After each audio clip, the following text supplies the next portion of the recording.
നമസ്കാരം, ഞാൻ ജബ. കുറച്ച് ദിവസമായില്ലേ നമ്മൾ കണ്ടിട്ട്. ഞാൻ കുറച്ച് കാര്യങ്ങളൊക്കെ ആയിട്ട് തിരക്കിലായിപ്പോയി. എന്തായാലും എന്തൊക്കെയാണ് സംഭവിച്ചിരിക്കുന്ന ഞാൻ വഴി വീഡിയോയിൽ പറഞ്ഞുതരാം. പക്ഷേ ഇന്നത്തെ video is all about punch needling. നമുക്ക് ഇഷ്ടപ്പെട്ട ഏതൊരു ഡിസൈനും ക്ലോത്തുമിലോട്ട് നമുക്ക് വെറും ത്രെഡ് യൂസ് ചെയ്തിട്ട് പഞ്ച് ചെയ്തെടുക്കാം. അപ്പോൾ ആ മെത്തേഡാണ് കേട്ടോ പഞ്ച് നീഡ്ലിംഗ് എന്ന് പറയുന്നത്. ഇത് എംബ്രോയിഡറി പോലെ തന്നെയുള്ള ഒരു പ്രോസസ്സാണ്, പക്ഷെ അതിനേക്കാളൊക്കെ ഭയങ്കര ഈസിയാണ് കേട്ടോ. പക്ഷെ എന്നാലും നിങ്ങൾ ഈ വീഡിയോ ആദ്യം മുതൽ അവസാനം വരെ കാണുക, കാരണം ഇത് കറക്റ്റായിട്ട് എങ്ങനെയാണ് ചെയ്യേണ്ടതെന്ന് ഞാൻ എക്സ്പ്ലെയിൻ ചെയ്യുന്നുണ്ടാവും. അപ്പോൾ അത് മിസ്സായാൽ ചിലപ്പോൾ നിങ്ങൾക്ക് കറക്റ്റായിട്ട് ഔട്ട്പുട്ട് കിട്ടണമെന്നില്ല. അപ്പോൾ എന്തായാലും ഈ വീഡിയോ എല്ലാവർക്കും ഇഷ്ടപ്പെടുമെന്ന് വിചാരിക്കുന്നു. അപ്പോൾ നമുക്ക് വീഡിയോയിലോട്ട് പോവാം. അപ്പോൾ പഞ്ച് നീഡിലിങ്ങിന് നമുക്ക് ആദ്യം ആവശ്യം ഒരു മോം ക്ലോത്താണ്. സാധാ ഫാബ്രിക്കുമിൽ നമുക്ക് പഞ്ച് നീഡിൽ ചെയ്യാൻ പറ്റില്ല. ഇതൊന്ന് ക്ലോസപ്പിൽ നോക്കിയാൽ നിങ്ങൾക്ക് മനസ്സിലാവും. ഇതിന് വരുന്നത് ഒരു ക്രോസ് സ്റ്റിച്ചാണ്. ഇതിൽ നമുക്ക് നീഡിൽ ഇറക്കാനുള്ള സ്പേസ് കിട്ടും. ഇതുപോലത്തെ ക്രോസ് സ്റ്റിച്ചുള്ള ഫാബ്രിക്കുമ്പോൾ മാത്രം നമുക്ക് പഞ്ച് നീഡിൽ ചെയ്യാൻ പറ്റുള്ളൂ. ഇതിന് മോം ക്ലോത്ത് എന്നാണ് കേട്ടോ പറയുക. ഇത് ഞാൻ ആമസോണിൽ നിന്ന് മേടിച്ചതാണ്. ഇതിൻ്റെ ലിങ്ക് ഞാൻ ഡിസ്ക്രിപ്ഷൻ ബോക്സിലിടാം. പിന്നെ നമുക്ക് മെയിനായിട്ട് വേണ്ട സാധനം പഞ്ച് നീഡിലാണ്. ഓഫ് കോഴ്സ് ഞാൻ ഇവിടെ യൂസ് ചെയ്യുന്നത് സാധാ വുഡൻ പഞ്ച് നീഡിലാണ്. ഇതും ഞാൻ ആമസോണിൽ നിന്ന് മേടിച്ചതാണ്. ഇതിൻ്റെ പലതരം മോഡൽസ് അവൈലബിൾ ആണ് കേട്ടോ. പലതരം മെറ്റീരിയൽസിൽ പലതരം സൈസസിൽ അവൈലബിൾ ആണ്. ഞാൻ ഇവിടെ യൂസ് ചെയ്യുന്നത് സാധാ വുഡൻ പഞ്ച് നീഡിലാണ്. പക്ഷെ ഇത് നല്ല ക്വാളിറ്റി ഉണ്ട് കേട്ടോ, അത്യാവശ്യം നല്ല പഞ്ച് നീഡിലാണ്. അടുത്ത നമുക്ക് വേണ്ടത് വൂളൻ ത്രെഡാണ്. പിന്നെ പറയേണ്ട ആവശ്യമില്ലല്ലോ. ഞാനിത് മാജിക് നീഡിൽസ് എന്ന് പറഞ്ഞിട്ടൊരു സൈറ്റിൽ നിന്ന് ഓർഡർ ചെയ്തതാണ്. അത്യാവശ്യം നല്ല ക്വാളിറ്റി ത്രെഡാണ്. അതുപോലെ നല്ല വില കുറവുണ്ട്. പിന്നെ നല്ല നല്ല കളേഴ്സിൽ അവൈലബിൾ ആണ് കേട്ടോ. അപ്പം ഞാൻ ആ ലിങ്കും ഡിസ്ക്രിപ്ഷൻ ബോക്സിൽ കൊടുക്കുന്നുണ്ട്. അപ്പോൾ എനിക്ക് ആവശ്യമുള്ള കളേഴ്സ് ഞാൻ ഇവിടെ എടുത്ത് വെക്കുന്നുണ്ട്. അയ്യോ, പിന്നെ ഒരു കാര്യം കൂടെ ഞാൻ എടുക്കാൻ മറന്നു, ഞാൻ എടുത്തിട്ട് വരാം. Last but not the least നമുക്ക് വേണ്ടത് എംബ്രോയിഡറി ഹൂപ്പാണ്. നമ്മൾ ചെയ്യാൻ പോകുന്ന ഡിസൈനിൻ്റെ വലുപ്പം അനുസരിച്ച് നമ്മൾ അതിനനുസരിച്ചൊരു എംബ്രോയിഡറി ഹൂപ്പ് എടുക്കാം. ഞാനിവിടെ ഈ വലിയ ഹൂപ്പാണ് യൂസ് ചെയ്യാൻ പോകുന്നത്. അപ്പോൾ ഞാൻ ചെയ്യാൻ പോകുന്ന ഡിസൈനിൻ്റെ സൈസ് അനുസരിച്ച് ഞാൻ മോം ക്ലോത്ത് കട്ട് ചെയ്തെടുക്കുന്നുണ്ട്. അടുത്ത് നമ്മളുടെ ഡിസൈൻ ഇതുമിൽക്ക് വരച്ചു കൊടുക്കുക. വരയ്ക്കാൻ അറിയുന്നവർ വരച്ചു കൊടുക്കുക. വരയ്ക്കാൻ അറിയാത്തവർ കാർബൺ കോപ്പി പേപ്പർ യൂസ് ചെയ്തിട്ട് ഡിസൈൻ ട്രേസ് ചെയ്ത് കൊടുക്കുക കേട്ടോ. ഞാനിവിടെ ഒരു ക്യൂട്ട് ബെയറിനെയാണ് വരച്ചിട്ടുള്ളത്. നമുക്ക് നമ്മുടെ ഡിസൈന് എംബ്രോയിഡറി ഹൂപ്പുമല്ലോട്ട് അറ്റാച്ച് ചെയ്ത് കൊടുക്കുക. ഈ ഹൂപ്പ് ഞാൻ 6ാം ക്ലാസ്സിൽ പഠിക്കുമ്പോൾ തൊട്ടുള്ള ഹൂപ്പാണ് കേട്ടോ. അത്രയും പഴക്കമുള്ളൊരു ഹൂപ്പാണിത്. ഇത് എന്താ പറയുക, നല്ല ടൈറ്റായിട്ട് എംബ്രോയിഡറി ഹൂപ്പുമല്ലോട്ടേക്ക് നമ്മുടെ ഡിസൈൻ അറ്റാച്ച് ചെയ്ത് കൊടുക്കുക. നന്നായിട്ട് സ്ട്രെച്ച് ചെയ്ത് ടൈറ്റ് ചെയ്തിട്ട് വേണം അറ്റാച്ച് ചെയ്ത് കൊടുക്കാൻ. കാരണം അല്ലെങ്കിൽ നമ്മളിങ്ങനെ പഞ്ച് ചെയ്യുമ്പോൾ വിട്ടുപോകും കേട്ടോ. അപ്പോൾ ഒരു സുഖമായിട്ട് കിട്ടില്ല നമുക്ക്. അപ്പോൾ നല്ല ടൈറ്റായിട്ട് നമ്മളുടെ ഡിസൈൻ ഞാൻ എംബ്രോയിഡറി ഹൂപ്പുമ്പിലോട്ട് അറ്റാച്ച് ചെയ്ത് കൊടുത്തിട്ടുണ്ട്. ഇനി നമുക്ക് നമ്മുടെ പഞ്ച് നീഡിൽ എങ്ങനെയാണ് നൂല് കോർത്ത് കൊടുക്കാൻ നോക്കുക. ഇതെല്ലാവരും ശ്രദ്ധിക്കുക കേട്ടോ. അപ്പോൾ എനിക്ക് ഇതിൻ്റെ കൂടെ ഇതുപോലത്തെ ഒരു ലോങ് ത്രെഡറും കൂടെ കിട്ടിയിട്ടുണ്ടായിരുന്നു. അപ്പോൾ ഈ ത്രെഡർ യൂസ് ചെയ്തിട്ട് നമുക്ക് നൂല് കോർത്ത് കൊടുക്കണത് എങ്ങനെയാണെന്ന് നോക്കുക. നമ്മൾ ഈ ഫസ്റ്റ് കാണുന്ന ഹോളിൻ്റെ ഉള്ളിൽ കൂടെ നമ്മൾ ത്രെഡർ അടിയിലോട്ട് ഇട്ട് കൊടുക്കുക. അങ്ങനെ താഴോട്ട് ഇട്ട് കൊടുത്തതിന് ശേഷം നമ്മുടെ നൂല് അതിൻ്റെ ഉള്ളിൽ കൂടി ഇട്ടിട്ട് നമുക്ക് പുറത്തേക്ക് വലിച്ചെടുക്കാം. ത്രെഡർ യൂസ് ചെയ്യുന്നതുകൊണ്ട് പെട്ടെന്ന് കാര്യം കഴിയും കേട്ടോ. ഇനി അടുത്തത് അവിടെ ഒരു ചെറിയൊരു ഹോള് കാണുന്നില്ലേ, ഇനി ആ ഹോളിൻ്റെ ഉള്ളിൽ കൂടെ നമുക്ക് ഈ നൂല് ഇട്ട് കൊടുക്കണം. അതിന് ത്രെഡറിൻ്റെ ആവശ്യമൊന്നുമില്ല, ഈസി ആയിട്ട് ഇട്ട് കൊടുക്കുക. എന്നിട്ട് പുറത്തേക്ക് വലിച്ചു കൊടുക്കുക. എന്നിട്ട് ഒരു 1 to 2 സെൻറ്റിമീറ്റർ നീളത്തിൽ നൂലിങ്ങനെ പുറത്തേക്ക് വിട്ട് കൊടുക്കണം കേട്ടോ. അപ്പോൾ ഇങ്ങനെയാണ് നമ്മൾ പഞ്ച് നീഡിലിൽ നൂല് കോർക്കേണ്ടത്. ഭയങ്കര ഈസിയാണ്, പക്ഷെ ശ്രദ്ധിക്കുക. അപ്പോൾ ഇനി നമുക്ക് നമ്മുടെ കലാപരിപാടികൾ തുടങ്ങാം. അപ്പോൾ പഞ്ച് നീഡ്ലിംഗ് ചെയ്തു തുടങ്ങുന്നതിന് മുന്നേ ഇതുപോലെ നൂലിങ്ങനെ ലൂസാക്കി വിട്ട് കൊടുക്കണം.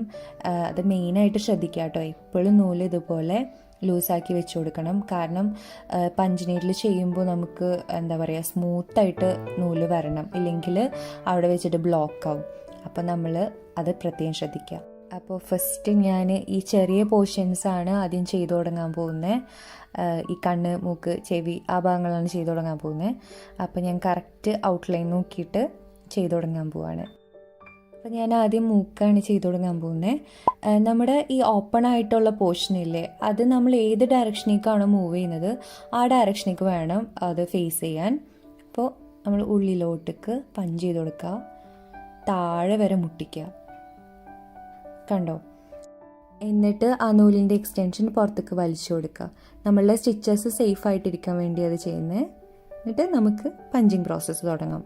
പഞ്ച് ചെയ്തതിന് ശേഷം പുറത്തേക്ക് വരുമ്പോൾ അധികം മുകളിലേക്ക് പൊന്തിക്കരുത്. നമ്മൾ ആ ക്ലോത്തിനോട് ചേർന്നിട്ട് തന്നെ വേണം അടുത്ത ഹോളിലോട്ടേക്ക് പോവാൻ. നീഡിൽ ഇതുപോലെ ഭയങ്കരമായിട്ട് ഇങ്ങനെ പൊക്കിയാൽ എന്താ പറയുക, നമ്മുടെ സ്റ്റിച്ച് ഇങ്ങനെ വിട്ടുപോരും. അപ്പോൾ അതെന്തായാലും ചെയ്യാതിരിക്കുക. നൂലിങ്ങനെ പുറത്തുനിന്ന് അകത്തേക്ക് വരുന്നുണ്ടെങ്കിൽ ജസ്റ്റ് താഴെ നിന്നൊന്ന് വലിച്ചു കൊടുക്കാം കേട്ടോ ലൂപ്പ്. അപ്പോൾ ടൈറ്റായിട്ട് നമുക്ക് കിട്ടും. അങ്ങനെ ആ ഒരു ഫ്ലോയിൽ നമുക്കിങ്ങനെ പഞ്ച് ചെയ്തുകൊണ്ടേയിരിക്കാം. ഞാൻ എല്ലാ ഗ്യാപ്സും ഫില്ല് ചെയ്ത് കൊടുക്കുന്നുണ്ട്. നല്ല തിക്കായിട്ട് തന്നെ പഞ്ച് ചെയ്ത് കൊടുക്കാം.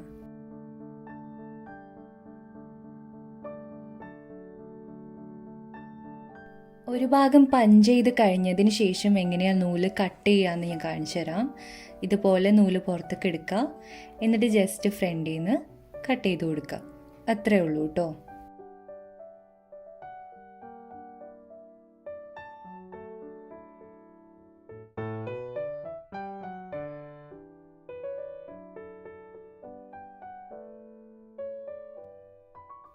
അങ്ങനെ നമ്മൾ കണ്ണിൻ്റെ ഭാഗവും മൂക്കിൻ്റെ ഭാഗമൊക്കെ കംപ്ലീറ്റ് ചെയ്തു. നമുക്ക് കളറ് മാറ്റിയിട്ട് ബാക്കിയുള്ള സ്പേസൊക്കെ ഫിൽ ചെയ്ത് കൊടുക്കാം. ഇത് നല്ലൊരു റിലാക്സിങ് ഹോബിയും കൂടിയാണ്. നമ്മൾ കുറേ നേരം ഫോണൊക്കെ യൂസ് ചെയ്ത് തലയ്ക്ക് വട്ടായി പോവില്ലേ, അപ്പോൾ അതിൽ നിന്നൊക്കെ മാറിയിരിക്കണമെന്ന് തോന്നുകയാണെങ്കിൽ അപ്പോഴൊക്കെ ചെയ്യാൻ പറ്റിയ നല്ലൊരു ഹോബിയാണ് പഞ്ച് നീഡ്ലിംഗ്. അപ്പോൾ കഴിഞ്ഞ ആഴ്ച ഞാൻ തിരക്കിലായി പോയെന്ന് പറഞ്ഞില്ലേ, അതെന്താ സംഭവം എന്ന് വെച്ചാൽ ഞാനൊരു കോസ്മെറ്റോളജിസ്റ്റാണ്. ഞാൻ ട്രീറ്റ്മെൻറ്റ്സും കാര്യങ്ങളൊക്കെ ആയിട്ട് ബിസി ആയിപ്പോയി. ഞാനിപ്പോൾ കറൻ്റ്ലി പ്രാക്ടീസ് ചെയ്യുന്നത് ലിപ്പ് മൈക്രോ പിഗ്മെൻറ്റേഷൻ ട്രീറ്റ്മെൻറ്റും അതുപോലെ BB ഗ്ലോ ഒക്കെയാണ്. അപ്പോൾ ആ ട്രീറ്റ്മെൻറ്റ്സിനെ കുറിച്ച് ഞാൻ ഡീറ്റെയിൽ ആയിട്ട് വീഡിയോ ഇടുന്നുണ്ട്. നിങ്ങൾക്ക് എൻ്റെ ട്രീറ്റ്മെൻറ്റ്സിനെ കുറിച്ച് കൂടുതൽ അറിയണമെന്നുണ്ടെങ്കിൽ എനിക്ക് ഇൻസ്റ്റഗ്രാമിൽ ബ്യൂട്ടോപ്സിയ എന്ന് പറഞ്ഞിട്ടൊരു പേജ് ഉണ്ട്. അവിടെ എൻക്വയറി നടത്തിയാൽ ഫുൾ ഡീറ്റെയിൽസ് കിട്ടും കേട്ടോ. അങ്ങനെ നമ്മുടെ ബെയറിൻ്റെ ഇയേഴ്സും റെഡി ആയിട്ടുണ്ട്. ഇനി ഫേസും കൂടെ കംപ്ലീറ്റ് ചെയ്താൽ നമ്മുടെ ഡിസൈൻ പൂർത്തിയാവും. ഞാൻ ഫേസ് മാത്രം ചെയ്യുന്നുള്ളൂ കേട്ടോ, ബോഡി ഞാൻ വെറുതെ വരച്ചതാണ്. ഞാൻ ഒരു ചെറിയ സ്റ്റാൻഡ് പോലെ ക്രിയേറ്റ് ചെയ്യാൻ വേണ്ടിയിട്ടാണ് ഉണ്ടാക്കുന്നത്. അതൊക്കെ നിങ്ങളുടെ ക്രിയേറ്റിവിറ്റി പോലെ നിങ്ങൾക്ക് യൂസ് ചെയ്യാം കേട്ടോ. വേണമെങ്കിൽ ജാക്കറ്റും ലെപ്പിൽ പിന്നെ പോലെ യൂസ് ചെയ്യാം. അതുപോലെ നിങ്ങൾക്ക് വേണമെങ്കിൽ റഗ് ക്രിയേറ്റ് ചെയ്യാം, പില്ലോ കവറുമേ യൂസ് ചെയ്യാം, അതുപോലെ കോസ്റ്റേഴ്സ് ഉണ്ടാക്കാം. അതെല്ലാം നിങ്ങളുടെ ക്രിയേറ്റിവിറ്റി പോലെ യൂസ് ചെയ്യാം കേട്ടോ. ഇതുപോലത്തെ എംബ്രോയ്ഡറി പാച്ചസിനൊക്കെ നല്ല വിലയാണ് പുറത്ത്. അപ്പോൾ ഇതൊരു ചെറിയൊരു ഓൺലൈൻ ബിസിനസ്സായിട്ട് തുടങ്ങാൻ പറ്റുന്നൊരു കാര്യമാണ് കേട്ടോ.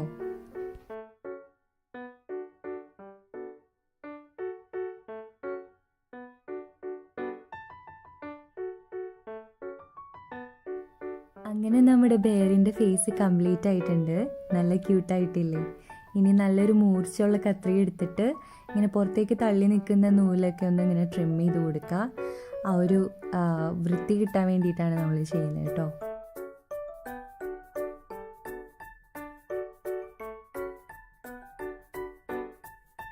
ഞാനിത് ഹൂപ്പുമെന്ന് ഊരിയെടുത്തിട്ടുണ്ട്. നമുക്കിതിൻ്റെ ബാക്കിലെ ത്രെഡിൻ്റെ ലൂപ്പുകളൊക്കെ ഒന്ന് ട്രിം ചെയ്ത് കൊടുക്കാം. അതിനുശേഷം ഞാൻ എൻ്റെ ഡിസൈന് കട്ട് ചെയ്തെടുത്തിട്ടുണ്ട്. ഒരു ക്യൂട്ട് സ്റ്റാൻഡ് ഉണ്ടാക്കാൻ വേണ്ടിയിട്ടാണ് കട്ട് ചെയ്തെടുത്തത്.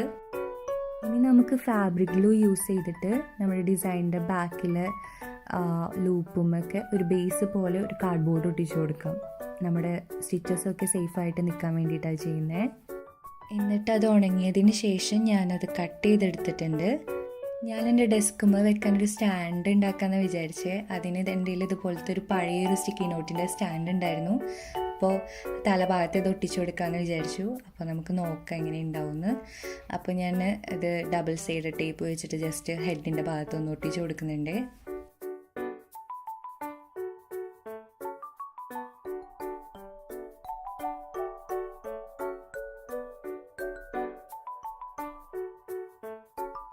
അങ്ങനെ നമ്മുടെ സ്റ്റാൻഡ് റെഡി.